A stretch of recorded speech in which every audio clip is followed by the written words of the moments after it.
Hello, this is Bob Joyner, and in this video we're going to be talking about stop losses. And this is the third in a series of short videos I've made talking about stop losses in various senses. At the end of this video I'll show you the two slides where if you want to watch the two other videos, and you can go back and do that, so you don't need to look for it right now. But in this one, what we're going to talk about in the third and final video on stop losses, we're going to be talking about the stop and reverse strategy. Okay, so let's go ahead and jump into the slides here, and I'll show you what I'm talking about. Just to kind of review in the first part, the reason that a stop loss is essential is that you can only evaluate your risk on the trade and your equity on the position after you know your stop. Okay, so in the first video we covered a lot of that. We covered about why the stop loss is essential, not whether it's good or bad, but it has to be essential, because until you know the stop, then you really don't know what your risk is on the trade, and therefore you don't know what your equity position is on the trade.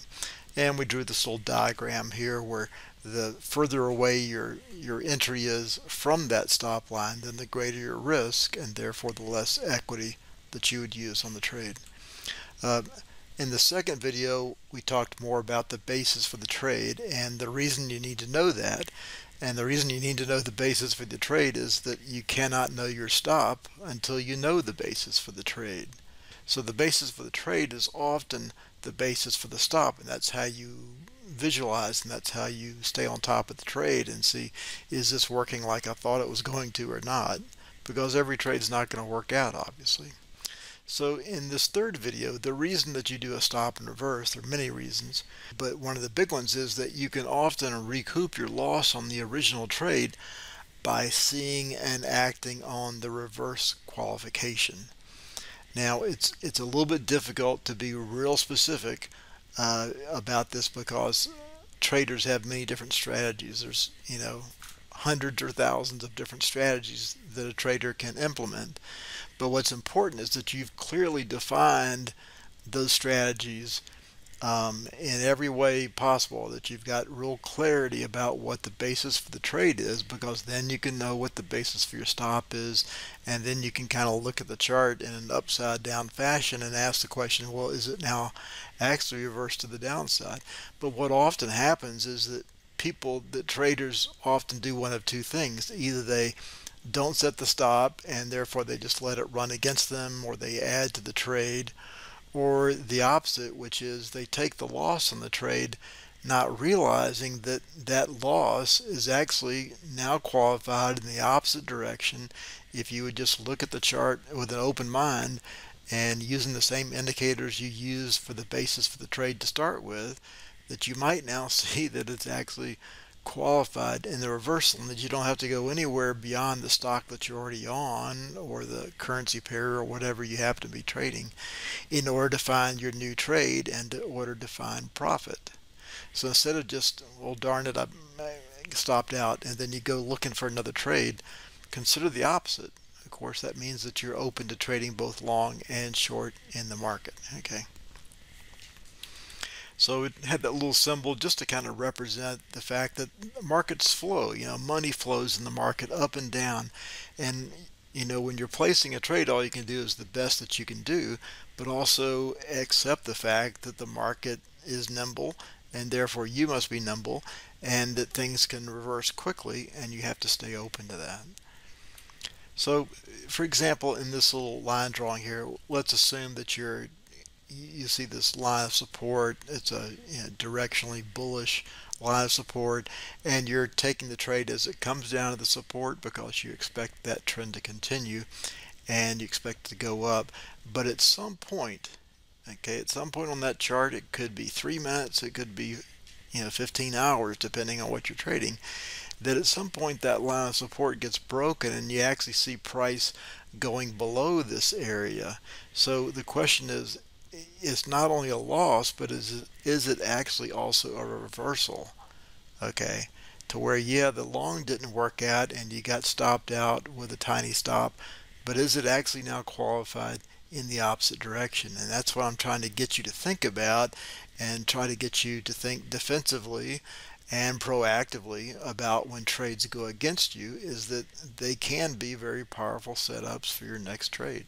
So if the basis for the trade has been violated, then is the trade now qualified using the same criteria as a stop and reverse? Is it now qualified as a stop and reverse? And that's the question you really have to keep thinking about as you decide these things. So I'm going to give you a couple of other strategy ideas that you can test out on your own, but also just to kind of illustrate what I'm talking about here, just using a couple different strategies. Like I said, there's so many of them. But on this strategy here for QS, let's say on the left, this is a daily bar on the left, and let's say that our strategy is if we have an inside bar on the next day, then if we come down to a line of support, such as the S1, which is circled here, then I'm going to go long. Okay, that's the basis for my trade. An inside movement, price comes down to support, I go long at support. Okay, that's the basis for your entry. But what's the basis for your stop? Is your stop the fact that it goes below the S1, or is your stop the idea that it has to break in some fashion by percent or Fibonacci or whatever that long bullish candle that was the basis for the intraday trade, okay, or for the swing trade? Has the basis for the trade been violated? Well, not really, because it hasn't violated that base yet. So another idea would be, let's say you're trading the SPY futures, or you're trading the S&P 500 futures, or you're trading the SPY, puts and calls, weekly options, let's say. So let's just say, for example, that you see the S&P 500 in this area here where we have red bars below this blue line, and let's say that's just the simple basis for your trade. If we have a red bar below the blue line, then I'm short, and if I have a green bar above the line, then I'm long. Okay, let's say that's your simple strategy here for the S&P 500. This is a 1-minute chart we're looking at. So at that point it looks fine, but let's say that you did not take your profit, right? And then all of a sudden we have this green circle where we have green bars, right? And these are colored conditional candles. These are not typical candles, by the way. But we have the green bars above the blue line. So now are we long, or what most traders do is they violate their own rules. They violate their own standards, their own basis for the trade, and because, well, I had a profit and I don't have a profit now. I can't get out of the trade. It's probably going to come back down, right? It's probably going to come back down. And you're thinking that all the while, perhaps, that price just keeps going up until you have a bigger and bigger loss. Whereas if you had just done the simple strategy of the basis for the trade, and then the basis for the stop and reverse is that the stop has been violated, and we have a requalification on the opposite trend, okay, on the opposite side of the trade. So instead of short, I now am long. And even though you would have had a small stop on that trade, for example, you would have vastly recouped, your loss very quickly if you just stayed in the trade as these green bars stayed above the blue line the whole way up. Okay, so I'm just trying to give you an example that those losses don't have to be big losses. Those losses don't have to be extensive. You can do stop and reverse a lot of times. Now, a lot of people, when they think about the stop and reverse, they think about the Parabolic SAR, which is a simple indicator. Personally, I've never found it very helpful. I've never used it in my trading.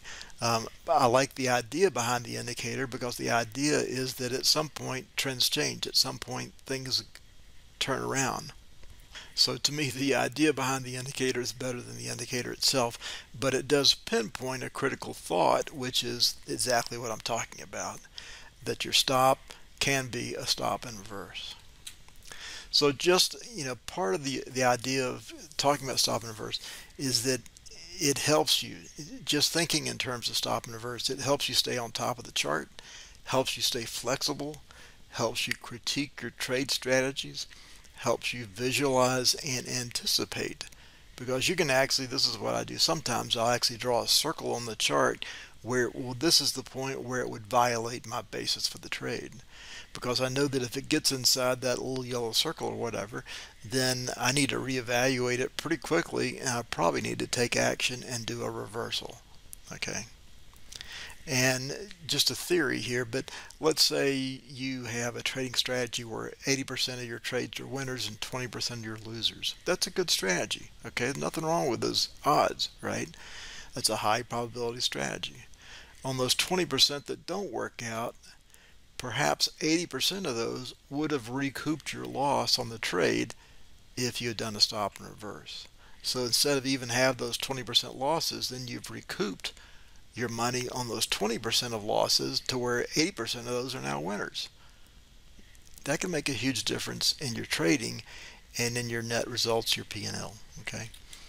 A high probability trade setup is not a guarantee of a profitable trade. Like I just said, 80-20 rule.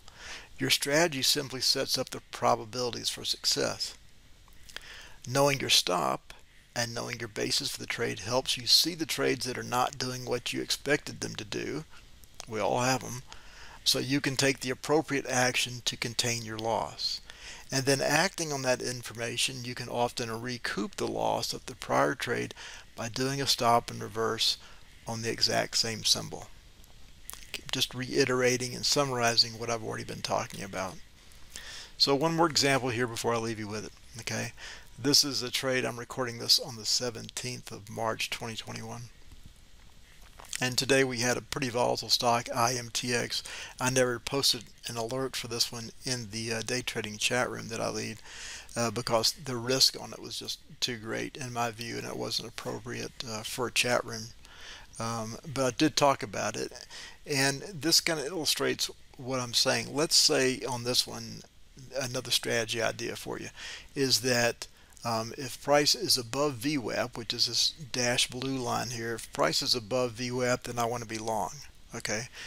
Therefore, what's the reverse of that? Well, if price is below VWAP, I want to be short, right? Okay. So on the yellow circle up here, yeah, price is above VWAP, right? So what's qualified as a long? Is that a good entry? Well, it depends. Where's your stop at? Your stop is all the way down here, okay, at VWAP, which in this case is about $1 per share lower, which is a pretty big area. So if price were to go below that, then that would be your stop, and that would be a big risk on the trade in my view. But down in here inside the green circle, you have lower risk, right? You can place more equity on the trade actually because you have lower risk at this point.